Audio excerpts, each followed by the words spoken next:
Now, in separate statements, the White House said that each country agreed to ensure safe navigation, eliminate the use of force and prevent the use of commercial vessels for military purposes in the Black Sea. Now, the statement also went on to say that Russia and Ukraine have reached a consensus to help achieve the exchange of prisoners of war, the release of civilian detainees and also the return of forcibly transferred Ukrainian children. So big development coming in with regards to the Russia-Ukraine war amid the 30-day ceasefire pact.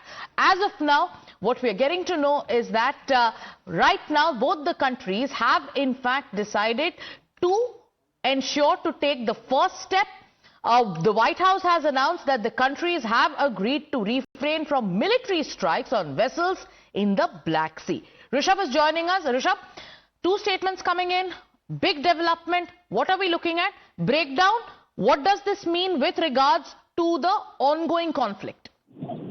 Well, if we talk about Russia-Ukraine crisis, the first casualty to Russia-Ukraine crisis was the supply chain in the Black Sea. And remember, Black Sea is one of the most important route when it comes to the food supply chain in different parts of the world. And since the Russia-Ukraine crisis, the Black Sea had become difficult for the vessels to cross, given that it was either Russia or Ukraine striking the crossing vessels, depending on the side that the vessel was from. Now, this is a big development that after the second round of talks between Russia and U.S. as well as Ukraine and U.S., that both the sides, Russia and Ukraine, have agreed to cease hostilities in Black Sea. This will ensure a proper and a safe supply chain mechanism that was disrupted because of this crisis, and that's the reason that it is definitely a big move in Russia-Ukraine war and a big move toward... Rishabh, can you take us through the specific terms of the Black Sea ceasefire agreement, if we could call it so? We can definitely call it a Black Sea ceasefire agreement. We can, as White House is saying, that this is an important step forward, and both the sides agreeing to cease hostilities gives a proper mechanism where now further talks on peace can be done. And what are the mechanisms that are currently in place to monitor and enforce this particular ceasefire? Because now the statements are out, a commitment has been made, but what are the mechanisms that are currently in place to ensure this happens? Well, Sagarika, if we talk about Russia and Ukraine and the ceasefires that have been discussed, it is a very thin ice, if experts are to be believed. You know, both Russia and Ukraine, though they are agreeing to ceasefire, none of them are agreeing to ceasefire in totality. Both of them have their conditions applied to ceasefire. Even if we talk about the mechanism that is being worked upon, the U.S. is enforcing ceasefire on both the sides. Russia do understand that now the economy is not such that they can continue with this war. Ukraine do understand that without US's support, it would be virtually impossible for Ukraine to take forward this war. Hence, given the consequences, both the countries are agreeing to it. Rishabh, I'll come to get more details on the Black Sea ceasefire pact between Russia and Ukraine. Ambassador Deepak Vora is also joining us this morning. Good morning to you, Ambassador Vora. I'll come to you, but before we get you more aspects, before we break down the larger implications of this pact, let's listen into what Zelensky said. Ми в Україні будемо все робити, щоб домовленості спрацювали і щоб не було ударів. Але росіяни повинні знати і повинні усвідомлювати, якщо вони будуть завдавати ударів, то вони отримують сильну відповідь. І відповідальність буде на них. Ambassador Vora, good morning. How do you look at the larger implications of this particular Black Sea ceasefire pact between Russia and Ukraine on the ongoing conflict? Thank you very much, ma'am. Early in the morning, it's great to be with you, and I learned so much from you. So thank you. Thank you for giving me this opportunity. I've seen this in 53 years in diplomacy. I've seen this again and again. Now, at the moment, the most colorful seas are the black one, the red one, and the yellow one, which China is messing around. The Red Sea, we know who's fooling around. And the Black Sea, you are talking about it now.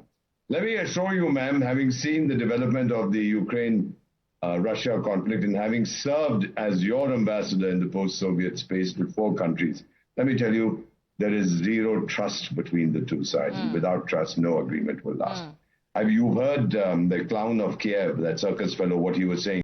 Oh, if Russia doesn't do this, then this. Already he's talking about sanctions or punishment if they don't do it. Nobody's giving that a chance to succeed. I've seen this, man.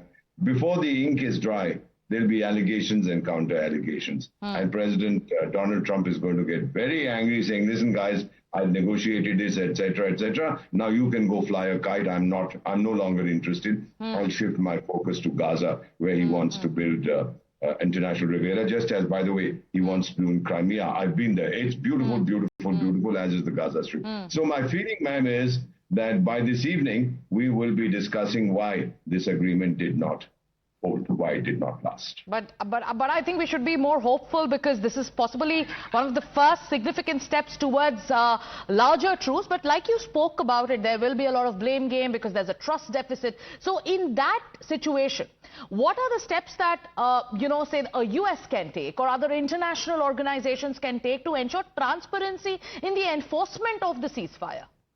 Ma'am, you can never enforce a ceasefire unless, look, there's no UN sanction. The peace enforcement or peacekeeping is a United Nations prerogative, even though the UN, now 80 years old, is practically dead. She's on life support. I think people are giving her injections to keep the wretched thing alive. The sooner it dies, the better it is. That's neither here nor there. What are you going to do with the ships? Provide escorts? Would you send your warships there? You talked about let's hope. No, ma'am. Hope should never be a substitute for achievement. I do not see this happening. It's flawed from the start. There have been so many deals. You know that better than I do. Everybody and his grandmother had a peace plan for Ukraine. The African Union had one. China had one. We also went there. European Union had. Vanuatu had. Bhutan had. Everybody was coming out with a peace plan. Nothing has worked, because still this trust for the Russians, NATO is no, no, no.